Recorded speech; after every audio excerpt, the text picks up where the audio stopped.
बृहस्पति ने ओम को आलिंगन किया और विदा लेते हुए कहा, मैं जीवन भर तुम्हारा आभारी रहूंगा। तुमने एक से अधिक बार मेरे प्राणों की रक्षा की है। तुमने मुझ पर विश्वास किया और बहुत कुछ सिखाया।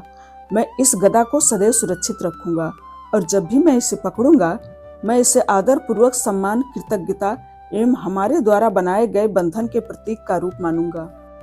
ओम ने स्नेह भरी मुस्कान के साथ उत्तर दिया, तुम्हारी यह छोटी सी बात मुझे बताती है कि तुम इस युद्ध में बहुत बड़े हो गए हो। परशुराम ने वेदव्यास से उनके लौटने तक ज्ञानगंज की देखभाल करने का अनुरोध किया। बृहस्पति वेदव्यास और ज्ञानगंज के सभी शेष पश कैलाश वापस जाने हेतु पुष्पक विमान पर सवार हुए। मुझे तुम पर गर्व है, अपना ध्यान रखना ओम। वेदव्यास ने पुष्पक विमान द्वारा ज्ञानगंज के लिए उड़ान भरने से पूर्व सम्मान और स्नेह के साथ कहा। जैसे ही वे चले गए, परशुराम ने ओम से कहा, जो अभी भी शिशु को अपने गोद में पकड़े हुए था, मुझे स्वस्थामा को ढूंढना है और उसे वापस वहीं ले जाना है जहां वह था। इस नश्वर लोक में तुम्हारा समय अभी समाप्त नहीं हुआ है। इस शिशु के वयस्क होने तक इसकी देखभाल करना। और इसके साथ ही परशुराम विपरीत दिशा में चलने लगे। ओम ने प्रतिक्रिया देते हुए कहा, पहले आप मुझे ज्ञानगंज से बाहर नहीं जाने देते थे और अब भीतर नहीं जाने दे रहे हैं। मैं उन सभी के साथ वापस क्यों नहीं जा सकता? परशुराम ने पलटकर अंतिम बार ओम से कुछ कहा। तुम बीते हुए कल की भी आ सकता थे और आने वाले कल की भी आ सकता हो। तुम कल की हो। तुम अंतिम अवतार बनकर दशावतार को संपन्न करने वाले हो। ओम असमंजस में खड़ा था और इसकी अभिव्यक्तियां परशुराम के कथन को विस्तार से बताने की मांग कर रही थी। परशुराम ने समझाया, श्रीमद् भागवत पुराण में एक भविष्यवाणी में कहा गया है, संभल ग्राम मुख्यस्य ब्राह्मणस्य महात्मनः भवने विष्णु यशस कल्कीय प्रादुर्भवस्यति। मतलब संभाला गांव में जो है मुख्यतः महान आत्मा ब्राह्मणों का वास, भविष्य में विष्णु के घर होगा, योग्य कल्कि का जन्म। पृथ्वी ने मिसेस बन्ना को समझाया, उनका नाम कल्कि काल से लिया गया है, जिनका संस्कृत में अर्थ है समय। हिंदी में इसका अर्थ काल भी है। परशुराम ने ओम को समझाना जारी रखा, तुम्हारे आगमन की भविष्यवाणी कई पवित्र ग्रंथों में सहस्रों वर्ष पूर्व की गई है। ये पुस्तकें कल के अवतार के बारे में विवरण साझा करती हैं। जैसे 5000 वर्ष पूर्व ऋषि शुक ने ताड़ के सैकड़ों पत्तों पर लिखा था, जैसा कि विष्णु पुराण और कल की पुराण के प्राचीन हिंदू ग्रंथों में उल्लेख किया गया है। भविष्यवाणी में बताया गया है कि कल्कि का जन्म संभाला गांव में एक ब्राह्मण विष्णु यश के पुत्र के रूप में होगा। संभाला भी संस्कृत से लिया गया है और इसका अर्थ है वह स्थान जहां शांति निवास करती है। इस स्थान का अस्तित्व सहस्र वर्ष पुराना माना जा सकता है। कल के पुराण में कुछ उदाहरणों में उल्लेख किया गया है कि कल के महाअवतार तमिराबरानी नदी के बाहरी क्षेत्र में देखा जाएगा।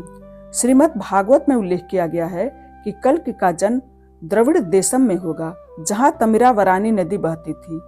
देवध्वज के रूप में वह बिल्कुल तुम्हारा जन्म स्थान था, विष्णु यश नामक एक ब्राह्मण के घर पर, जो भविष्यवाणियों में कल्कि के पिता का नाम है।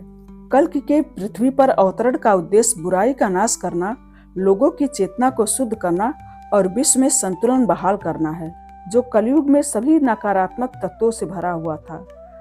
वैष्णव ब्रह्मांड विज्ञान के अनुसार यह अस्तित्व के अनंत चक्र में एक बार पुनः सतयुग के आरंभ का मार्ग भी निर्धारित करेगा। कोई भी धर्म ग्रंथ जो तुम पढ़ोगे वह तुम्हें बताएगा कि कल की काया कल्प के अवतार हैं। कल की जिस सफेद अश्व पर सवार होंगे वह होगा देवदत्त और उनके हाथ में होगी नंदक तलवार।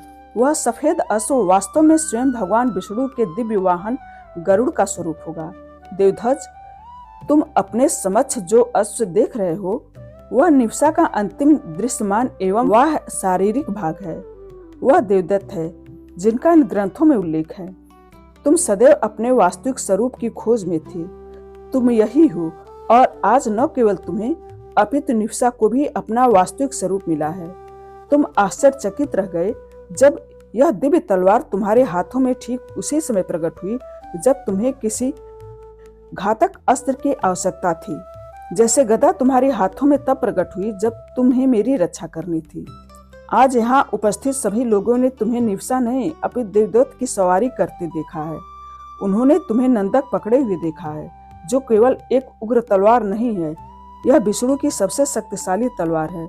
जो गदा तुम्हारे हाथों में प्रकट हुई और जिसे तुमने वृषकप को उपहार में दे दिया, वह विष्णु की गदा है, जिसे कौमुदकी कहा जाता है, जो पूरी सेनाओं को नष्ट करने का सामर्थ्य रखती है। यही कारण है कि वृषकप कुंभकर्ण एवं हिरण्याक्ष जैसे असुरों से लड़ सका, क्योंकि गदा ने उसे शक्ति दी थी। भगवान कृष्ण ने इससे राक्षस दंतवक्त्र का वध किया था। आपको इसका आभास कैसे हुआ और मुझे कैसे नहीं? ओम ने पूछा। परशुराम ने कहा, हर मनुष्य अपने जीवन में 2 जन्म लेता है। पहला तब होता है जब वह शारीरिक रूप से जन्म लेता है, और दूसरा तब होता है जब उसे अपने अस्तित्व के उद्देश्य का आभास होता है। तुम्हारा जन्म तमिरावरानी के बाहरी क्षेत्र में हुआ था, और तुम्हारा भाग्य तुम्हें युद्ध के लिए तमिलनाडु पुनः ले आया, जो तुम्हें यह जानने में सहायक था कि तुम कौन हो। आज इस भूमि पर, जैसा कि भविष्यवाणी में दावा किया गया है, तुमने पुनः जन्म लिया है। कल की पुराण की भविष्यवाणी में तुम्हारे जन्म के समय तारों व ग्रहों की खगोलीय स्थिति भी बताई गई है। आज तारे व ग्रह ठीक उसी स्थिति में हैं, जैसे कि वे पाठ में चित्रित किए गए थे, जैसे कि वे प्राचीन विश्व में तुम्हारे जन्म की तारीख में थे, जब ध्रुव तारा ठीक कैलाश पर्वत के शीर्ष पर था। परशुराम ने उत्तर देते हुए ध्रुव तारे की ओर संकेत किया। कल की पुराण, भागवत पुराण और विष्णु पुराण के अनुसार कल के महाअवतार एक क्षत्रिय होने के साथ साथ एक ब्राह्मण है, जो संसार को त्याग देंगे और एक श्रेष्ठ पुजारी का जीवन व्यतीत करेंगे। इसीलिए तुम्हारा झुकाव ज्ञान और तलवार की ओर एक साथ था। जैसे कि सतयुग में तुम एकमात्र सत्तात्मक समाज में पैदा हुए थे, जहां तुम्हारे पिता एक ब्राह्मण थे और तुम्हारी माता सभ्यता का नेतृत्व करती थी। अब समय आ गया है कि तुम जाकर अपने कर्तव्य निभाओ और मैं अपने, मुझे अश्वत्थामा को ढूंढना है। इस रहस्य उद्घाटन से ओम में भावनाओं की उथल पुथल होने लगी। परशुराम के शब्दों में उसका विश्वास ही उसकी एकमात्र आशा थी। उसने सतयुग के अपने दिनों को स्मरण किया और इस बात पर विचार किया कि उसके जीवन के पन्ने कैसे खुले। वह नए रहस्य उद्घाटन को स्वीकार करने हेतु अत्यंत अभिभूत था। इसलिए उसने परशुराम से पूछा, अब मैं कहाँ जाऊं, मैं क्या करूं? अगले 20 वर्षों तक इस शिशु की देखभाल करना, जो तुम्हारी गोद में है। वेदव्यास ने इसके माता पिता का अंतिम संस्कार कर दिया है, और इसीलिए वे चाहते हैं कि यह शिशु सुरक्षित रहे और इसे एक कुशल जीवन प्राप्त हो, क्योंकि यह परिमल की अंतिम इच्छा थी। यह शिशु नश्वर है, इसीलिए इसे ज्ञानगंज नहीं लाया जा सकता। अब से तुम इसके अभिभावक हो, और यह तुम्हारा उत्तरदायित्व है कि तुम कल्प के रूप में अपने कर्तव्यों का पालन करते हुए मानवता का ध्यान रखो। अब से इस शिशु को पृथ्वी कहा जाएगा, परशुराम ने उत्तर दिया। इसका अर्थ है कि मिसेस बन्ना ने आश्चर्य से कहा, परंतु पृथ्वी ने उनका प्रश्न पूरा होने से पूर्व ही उन्हें उत्तर दे दिया। हाँ, मैं ही वह बालक हूँ जिसका नाम परशुराम ने पृथ्वी रखा था। हिंदी में मेरे नाम का अर्थ धरती है, और मुझे यह नाम इसीलिए दिया गया ताकि ओम पृथ्वी के रक्षक के रूप में भगवान विष्णु द्वारा किए गए कार्यों को जारी रख सके, जब तक कि विश्व के लिए कल्कि का उदय न हो जाए। मिसेस बन्ना के नेत्र इस चौंकाने वाले आभास से बड़े हो गए कि घटनाओं की इस श्रृंखला को बताने वाला वही बालक था जो असुरों के बीच जीवित बचा था, वही शिशु जो अपने माता पिता के रक्त के पोखर में पैदा हुआ था। अपने अतीत का स्मरण करके पृथ्वी के नेत्रों में अश्रु आ गए, जिन्हें वह रोकने में सफल रहा। जबकि मिसेस बन्ना ने सहानुभूति पूर्वक उसकी ओर देखा, पृथ्वी और मिसेस बन्ना के बीच एक भारी सन्नाटा छा गया। क्या मुझे एक गिलास पानी मिल सकता है? पृथ्वी के विनम्र अनुरोध ने चुप्पी को तोड़ दिया। हाँ जरूर, मैं अभी लाई, मिसेस बन्ना ने उत्तर दिया और धीरे धीरे रसोई की ओर गई, अब तक पृथ्वी से जो कुछ भी सुना था उसे ध्यान में रखते हुए। वे पानी से भरी एक पारदर्शी कांच की बोतल और एक खाली गिलास लेकर वापस आई। उन्होंने गिलास में थोड़ा पानी डाला और पृथ्वी को दे दिया। मिसेस बन्ना के पूछने से पूर्व उसने कुछ घूंट पिए। तो तुम LSD और परमल के पुत्र हो, जिसका नाम परशुराम ने रखा था और जिसका पालन पोषण स्वयं 10वें अवतार कल्क ने किया था? हाँ, पृथ्वी ने पानी पीते हुए उत्तर दिया। और तुम अपने पालक पिता कल्क की खोज में हो, वे अब कहाँ हैं? परशुराम ने ओम से यह भी कहा, कल की पुराण की भविष्यवाणी में कहा गया है कि कल की सिंघल द्वीप, जिसे अब श्रीलंका के नाम से जाना जाता है, कि बृहदत्त एवं कौमुदी की बेटी पद्मा से विवाह करेंगे। पद्मा को देवी लक्ष्मी का अवतार माना जाता है। तुम्हें सिंघल द्वीप जाना होगा, अपनी प्रिय पद्मा से विवाह करना होगा और अपना वैवाहिक जीवन आरंभ करना होगा। कुछ समय तक सिंघल द्वीप में रहो और फिर भारत लौट आओ। कल की पुराण उन सभी कार्यों के बारे में भी वर्णन करता है जिन्हें तुम कल के महाअवतार के रूप में पूर्ण करोगे। इसमें बताया गया है कि कैसे कल की राक्षस कल से सीधा सामना करेंगे और समय आने पर उसका विनाश करेंगे। राक्षस कल, मिसेस बन्ना ने यह पुष्टि करने के लिए दोहराया कि क्या वह ठीक सुन रही थी। हाँ, राक्षस कल वह अधर्म की एक व्यक्ति है जो कलयुग के आरंभ में केवल 5 स्थानों तक ही सीमित था जहाँ वह रह सकता था, जहाँ जुआ, मदिरा, वेश्यावृत्ति, पशुवध और सोना था। भगवान विष्णु के अंतिम अवतार का कारण राक्षस कल है। कल के अवतार कलयुग को समाप्त करने हेतु आए हैं। जाने से ठीक पूर्व परशुराम ने कहा, प्रिय ओम, तुम्हारा वर्तमान नाम भगवान शिव के नाम पर आधारित है और तुम्हारा अवतार भगवान विष्णु में निहित है। आने वाले समय में तुम जो कुछ भी करोगे वह सब होना तय है और यह कल पुराण में पहले ही लिखा हुआ है। यदि तुम्हें कभी मार्गदर्शन चाहिए तो कल की पुराण को अपने भविष्य के कर्मों की नियमावली मानना। तुम्हारे कल के रूप में उभरने का समय अभी तक नहीं आया है और जब तक ऐसा नहीं हो जाता तुम्हें ओम के रूप में अज्ञात रूप से रहना होगा और वैसे ही छिपे रहना होगा जैसे नागेंद्र द्वारा तुम्हें ढूंढने और राजद्वीप में ले जाने से पूर्व थे। तुम्हारे अनंत जीवन का यह प्रसंग इसी द्वीप पर प्रारंभ हुआ था और अब इस श्रीलंका द्वीप पर समाप्त होगा। द्वीप को रहस्य रखने में भलाई है। अब मेरे लिए अस्वस्थामा की खोज में निकलने का समय आ गया है। मैंने पहले ही अपने मित्र अस्वस्थामा को खो दिया है। क्या मैं आपसे फिर कभी मिलूंगा? ओम का स्वर दुख से भरा हुआ था। जैसे ही उसने परशुराम को जाते देखा, अपने लोगों को खोने की चिंता ने उसे घेर लिया। परशुराम ओम की ओर मुड़े, मुस्कुराते हुए उसे आलिंगन किया और कहा, हाँ प्रिय ओम, हमारा पुनर्मिलन निश्चित है। विष्णु पुराण में कहा गया है कि सभी 7 अमर केवल विष्णु के 10वें और अंतिम अवतार कल की सहायता करने, पापियों का नष्ट करने, कलयुग को समाप्त करने, धर्म को बहाल करने और अस्तित्व के चक्र में सतयुग के नए युग के लिए द्वार खुलने हेतु ही जीवित हैं। तब तक तुम्हें हमारे लौटने की और हमें कल के उभरने की प्रतीक्षा करनी होगी। मिसेस बन्ना ने फिर टूका, मैं समझ सकती हूँ तुम कहानी के इस पक्ष को जानते हो क्योंकि ओम ने तुम्हें यह सब बताया था जब उसने इतने वर्षों तक तुम्हारा पालन पोषण किया था। परंतु अब प्रश्न यह उठता है कि तुम कहानी का दूसरा पक्ष कैसे जानती हो। मेरा तात्पर्य है तुम उनके जीवन की प्रत्येक घटना का इतने विस्तार से वर्णन कैसे कर सकती हो जबकि तुम नागेंद्र, LST और परमल से कभी मिले भी नहीं।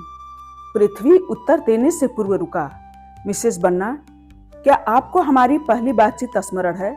मैंने आपसे कहा था कि मुझे सब कुछ इतनी स्पष्टता से स्मरण है मानो वह मेरे समक्ष घटित हुआ हो। आपका यह कहना उचित है कि मैंने कहानी में ओम का पक्ष सुना क्योंकि उसने ही मुझे यह कहानी सुनाई थी। परंतु जब दूसरे पक्ष की बात आती है तो जब से देवध्वज के मृत शरीर के साथ धन्वंतर की कुटिया में आया था, वहां उससे देवद्रथ के रूप में मिलने से LST के रूप में मेरी मृत्यु तथा पृथ्वी के रूप में मेरा जन्म होने तक मैं नागेंद्र के जीवन की हर घटना का साक्षी रहा हूँ। यह सुनकर मिसेस बन्ना के चेहरे का सारा रंग उड़ गया। इस भयानक रहस्योद्घाटन कि पृथ्वी कोई और नहीं अपितु स्वयं देवद्रथ था और अपने अंतिम शरीर में LST के रूप में जाना जाता था ने मिसेस बन्ना को भीतर तक झकझोर कर रख दिया। जब उन्हें आभास हुआ कि वे अपने पति के हत्यारे के ठीक सामने खड़ी थी तो वे पृथ्वी से सुरक्षित दूरी बनाने हेतु कुछ कदम पीछे चली गईं। परंतु लापरवाह रूप से पृथ्वी कहता रहा, मेरी मृत्यु के पश्चात शिशु रोता रहा। मेरे पास अपने पुत्र के शरीर में प्रवेश करने के उपरांत कोई विकल्प नहीं था क्योंकि कोई अन्य नवजात प्राणी नहीं था जो मेरी आत्मा को आश्रय दे सके। मेरे पास अपने लिए अपना शिशु पैदा करने के उपरांत कोई विकल्प नहीं था। शिशु का शरीर मिलने के पश्चात भी शिशु विलाप करता रहा क्योंकि अब वह एक पत्नी थी जो अपने पति के लिए रो रही थी, जो उसके नेत्रों के सामने मर रहा था। न तो मैं उसकी सहायता कर सका और न ही उससे बता सका कि मैं अभी भी जीवित हूँ और उसके साथ हूँ। बेचारा परिमल, उसने मेरे लिए मुक्ति की कामना की परंतु बदले में उसे अपनी मुक्ति मिल गई। जो मैं किसी भी अन्य वस्तु से अधिक अपने लिए चाहता था। एक बार फिर मैं नागेंद्र के शब्दों में बंधकर रह गया। व्याकुल अनुभव करते हुए मिसेस बन्ना ने स्वयं को संभाला और कांपते स्वर में पूछने का साहस किया, तुम यहाँ क्यों आए हो और तुमने मुझे यह सब क्यों बताया? पृथ्वी ने पानी की बोतल उठाई और भूमि पर सारा पानी गिरा दिया। फिर वह अपने स्थान से उठा और मिसेस बन्ना के पास गया और उनकी ओर बढ़ते हुए कहा, क्योंकि मिसेस बन्ना, ओम के समान हर कोई यह जानने का हकदार है कि उनके जीवन का उद्देश्य क्या है और उनकी मृत्यु क्यों हुई, यहाँ तक कि आप भी। इससे पूर्व की मिसेस बन्ना पहेली को समझ पाती, पलक झपकते ही पृथ्वी ने मिसेस बन्ना का गला काट दिया और पानी के समान बह रहे रक्त को इकट्ठा करने हेतु पारदर्शी खाली बोतल का मुंह उनकी गर्दन के कटे स्थान पर रख दिया।